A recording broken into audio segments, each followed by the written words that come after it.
In this video, I want to expand, kind of like I said in the previous one, on our inventory. So when we pick up the actor, what I want to happen, okay, not that. What I want to happen is I want to hide the actor and disable its collision. And I also want to make use of our little MaxItemsInventory variable as well. So we're going to start with the hiding the actor, I guess.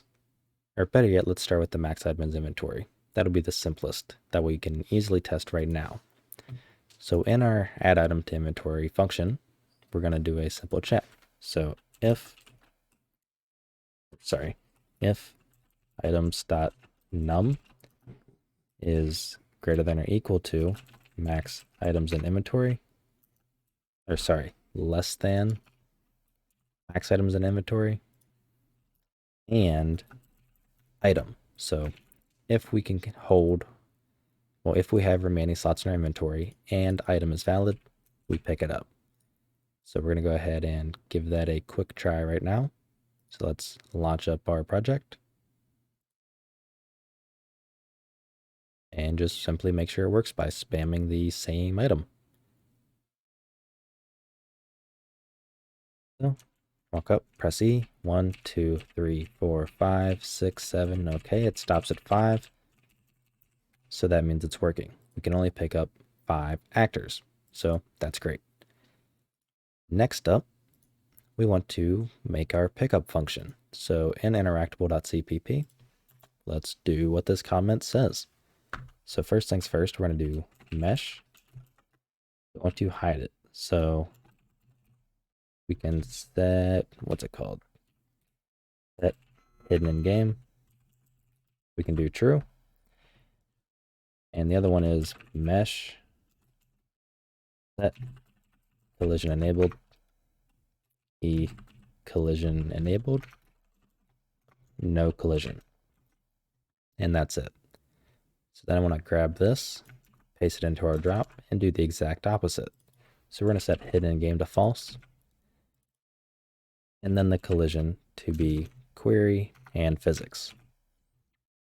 So now let's test it by picking up one of the actors, and with any luck, it will automatically hide itself and disable the collision so we can walk right through it. Walk over to this guy, pick it up, it's gone, and it has no collision, and there's nothing there anymore. Pick up this guy, it's gone, and same deal. I did notice a slight bug there with our, whatchamacallit. Okay, so apparently it's just when I was looking at that. That'll be gone whenever we remove our held actor anyways, so it's not a big deal. So we are now picking up the items and adding them to our inventory. Great. So there's not much else to do, but I do want to start on a very simple widget. So that way when we press I want to load the widget and easily be able to just access it. So like access our inventory. So to do that, I want to set what we need to do so. I want to create a blueprint callable function that returns our items. So it's going to be a U function in our inventory component. It's going to be blueprint callable. Category is going to be the same as always for our functions. Well, I guess and certain properties. And we're going to just do TArray a actor for the return types.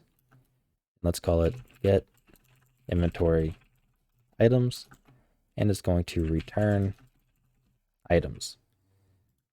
Go ahead and make this a constant function because we are not altering anything inside of it, and we are good to go there. We have the function that we need to return the items that we can access through our widget as long as we have access to our character. So we should have, in our inventory component, we have it for, let me rephrase that, in our beginner character where we set up our inventory component, well, we declare it, we have it set to edit defaults only. That allows us to do things like change our max items in inventory variable that we set right here, that set it as right here, that we set as edit defaults only as well. I want to add another one, and that's going to be blueprint read Let's do read write. So we are actually going to access our, what's the issue here?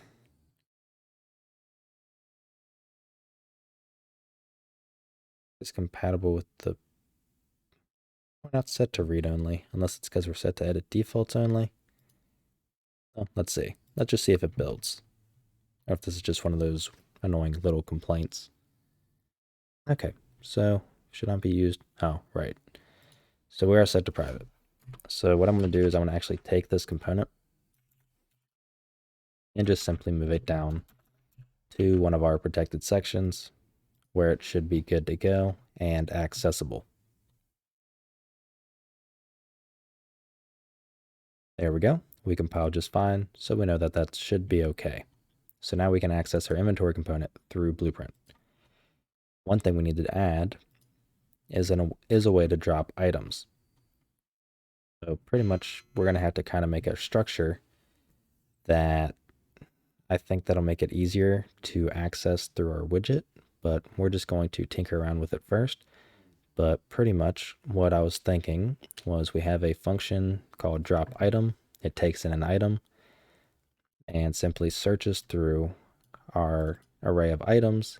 When it finds it, we call the function that we have on our interface called drop, which we also need to set the position with. So when we call drop, what I wanted to do on that actor is we set its location to be somewhere out in front of us, just a little bit, and then we call the drop function. So we're teleporting it and then calling drop so that it places it somewhere in front of us as if we drop the item. And then it's going to remove it out of this array, and this array is going to get resized. So I'm going to go ahead and create that function. I want it to be blueprint callable. So you function, blueprint callable, category, again, equals the same thing. It's just going to be void drop item, a actor, item. Write the implementation, and let's see, does items have a find? Yes, it does. So what does it return?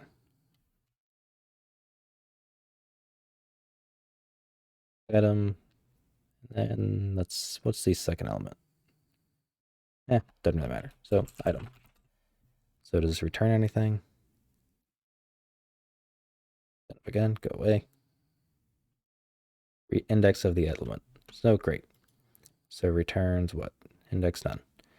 So if, let's do int, let's do, what is it? Found index equals items find. From here, I'm assuming that should check it if we don't have it. We'll do a check later. So test later if return find is valid, or if statement. So pretty much what it's returning is index underscore none. So it's just a little macro or whatever define. I don't know what it actually is. I haven't looked through it. But if that's the case, we know the index. So what we can do is check if it has the interface, so the pickup interface, just like this. So we're going to copy that, change hit actor to item, and we actually have to include our pickup interface. So let's do that. So include pickup interface.h. So if it contains the interface, we simply call interface drop. And then we want to remove it from the inventory. So items dot remove. What does remove do? Does it remove an item? So yeah, it does. So I guess we could actually just just do that instead. However, I only want to remove it if it's in the inventory. So I want to do a remove at, which should take in an index. Yes, it does. So found index. And then I don't know if this automatically resizes. B allows shrinking.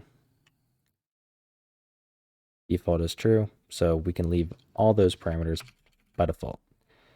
So the parameters are count, which we want to leave as 1, which it is, and shrinking, which we want to allow, which is also set to true. So it's going to resize it automatically for us.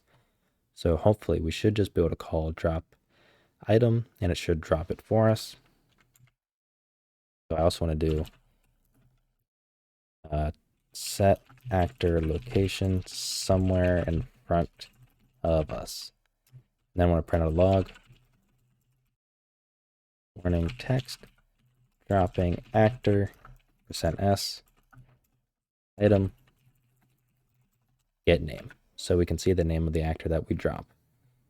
So now that we have this, in the next video, we're going to start working on our inventory interface. So like not interface, but our UI, our widget, so that we can see all the items in our inventory when we press I, and have the option to select one out of the inventory and drop it. So that's what we're gonna get started on. Yeah, that's already set, and we should be good to go. Yeah, I think that's everything.